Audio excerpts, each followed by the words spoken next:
लेकिन अब ये इस तरह के हालात आए हैं जहाँ की लाखों की संख्या में लोग इधर से उधर से इधर आ रहे हैं। इस विशेष परिस्थिति में ये संक्रमण की चुनौती को और बढ़ाता है। सोशल डिस्टेंसिंग नहीं होती है तो निश्चित तौर पर यह बहुत बड़ा चैलेंज बिहार के अंदर भी आने वाला है। 2 लाख से ज़्यादा बिहारी बिहार आए हैं सिर्फ 10 दिनों में। इनकी संख्या आने वाले कुछ दिनों में और बढ़ने वाली है और साथ ही बढ़ता जा रहा है बिहार में संक्रमण का चेन। चिकित्सक मानते हैं कि जो जहां थे अगर वो वहीं रहते तो शायद हम कोरोना वायरस के खिलाफ इस लड़ाई को जल्द जीत सकते थे। लेकिन बिहार के लिए आने वाला वक्त मुश्किल भरा है। क्या कुछ कहना है चिकित्सक डॉक्टर दिवाकर तेजस्वी का बिहार में लगातार आ रहे पलायन करके प्रवासी बिहारियों को लेकर के, और साथ ही सरकार को किस तरीके से इन तमाम लोगों से निपटना होगा और किस तरीके से इनका ख्याल रखना होगा, सुनिए इस पूरे एक्सक्लूसिव इंटरव्यू में। सर 10 दिन हुए हैं जो प्रवासी बिहारी हैं उनके बिहार आने का जो सिलसिला शुरू हुआ है। 10 दिनों में बिहार में कोरोना का जो ग्राफ है, जो पुराने मामले थे वो रिकवर हो चुके हैं, लेकिन नए मामले जो हैं वो 200-300 होने की रफ्तार से बढ़ते जा रहे हैं और अब हम लोग 1000 के आसपास पहुंचने वाले हैं। बिहार की अगर बात करें तो जो प्रवासी बिहारी हैं, क्या उनके आने से जो नॉर्मल बिहारी जो बिहार रहते हैं, क्या उनके ऊपर खतरा बढ़ गया है? देखिए, निश्चित तौर पर जब भी माइग्रेशन होता है इस स्थिति में, जब रेस्पिरेटरी इन्फेक्शन है और इसमें सब क्लिनिकल इन्फेक्शन भी है, प्री क्लिनिकल इन्फेक्शन भी एक से दूसरे में स्प्रेड हो सकते हैं। ऐसी स्थिति में जब लोग आते जाते हैं तो जहाँ इंटरमिंगल होगा, सोशल डिस्टेंसिंग नहीं होगी, वह निश्चित तौर पे बीमारी होने की संभावनाएं, संक्रमण की संभावनाएं बढ़ेंगी। तो ऐसी स्थिति में अभी जितने लोग आ रहे हैं बहुत सतर्कता से उन लोगों का क्वारंटाइन भी होना आवश्यक है। सोशल डिस्टेंसिंग मेंटेन होता रहे, हैंड हाइजीन प्रॉपर होता रहे, मास्क का प्रयोग अनिवार्य रहे। तो वो करते हुए भी अपने को जो बिहार के अंदर में रह रहे सबों को बच करके रहने की आवश्यकता है। और जो भी विशेष परिस्थिति उत्पन्न हो रही है माइग्रेशन से, तो उसमें निश्चित तौर पर संक्रमण की संभावनाएं बढ़ी हैं। सर लेकिन सरकार जिस तरीके से नीतीश कुमार को शुरू से कह रहे थे वो पक्ष में नहीं थे कि जो प्रवासी हैं वो लौटें, तो चाहे किसी राज्य के हों, क्या यही सही निर्णय था उस वक्त के लिए, या अब जब ये लौट रहे हैं तो अब मजबूरी हो गई है और ये लग आपको दिख रहा है कि बिहार में स्थितियाँ जो हैं अनकंट्रोल होने वाली आने वाले वक्त में? जी, सही निर्णय मेडिकली तय था कि जो जहाँ है वहीं पे रहें और उनको वहीं पे सुविधाएं उत्पन्न कराई जाएं जब तक ये बीमारी कंट्रोल पे आए।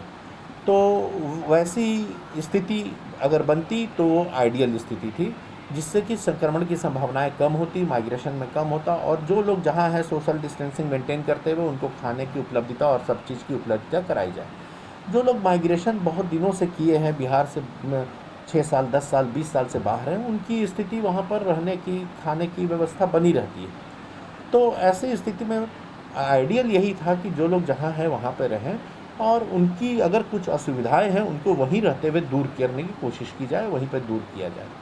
लेकिन अब ये इस तरह के हालात आए हैं जहाँ की लाखों की संख्या में लोग इधर से उधर से इधर आ रहे हैं। इस विशेष परिस्थिति में ये संक्रमण की चुनौती को और बढ़ाता है और निश्चित तौर पे थोड़ा सा भी अगर लैक्सिटी अभी होती है, वार फुटिंग पे कॉन्टैक्ट ट्रेसिंग नहीं होती है और आइसोलेशन नहीं होता है, सोशल डिस्टेंसिंग नहीं होती है, तो निश्चित तौर पर यह बहुत बड़ा चैलेंज बिहार के अंदर भी आने वाला ये है कि बिहार की अगर हम बात करें तो 80% से ज़्यादा मामले, 100 में 80 लोग ऐसे हैं जिनमें कोई लक्षण नहीं है, फिर भी वो पॉजिटिव हैं।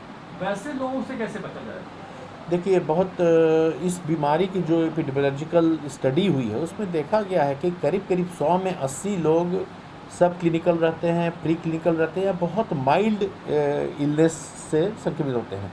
तो 80% में ये बीमारी शरीर, बॉडी ही उस बीमारी को, वायरस को क्लियर कर लेता है। बाकी 15% में थोड़ी सी गंभीर स्थिति हो जिसमें कि हॉस्पिटलाइजेशन की आवश्यकता पड़ सकती है और उसमें से 5% जो होते हैं वो बहुत गंभीर होते हैं, जिनको कि वेंटिलेटर की भी आवश्यकता पड़ सकती है और उनको मृत्यु भी होने की संभावनाएं हो सकती हैं। वैसे लोगों में ही केवल गंभीर चुनौतियां ज़्यादा देखी जा रही हैं जिनमें पहले से कोई इन्फेक्शन हो, उम्र ज़्यादा हो, 60 से ऊपर हो, या डायबिटिक हो, या ब्लड प्रेशर हो, या कार्डियक प्रॉब्लम हो, या रीनल प्रॉब्लम हो, या कैंसर हो, या आर्थराइटिस के रोगी हों।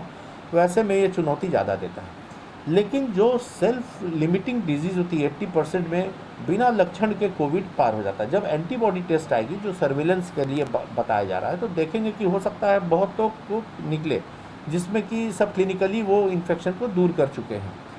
लेकिन अब यही चुनौती और ज़्यादा होती है कि सब क्लिनिकल या प्री क्लिनिकल इस पर्टिकुलर बीमारी में क्या है कि आपको कोई लक्षण नहीं है, लेकिन 1-2 दिन पहले जब आप संक्रमित हुए हैं, उसके 1-2 दिन पहले से आप दूसरे को संक्रमित कर सकते हैं।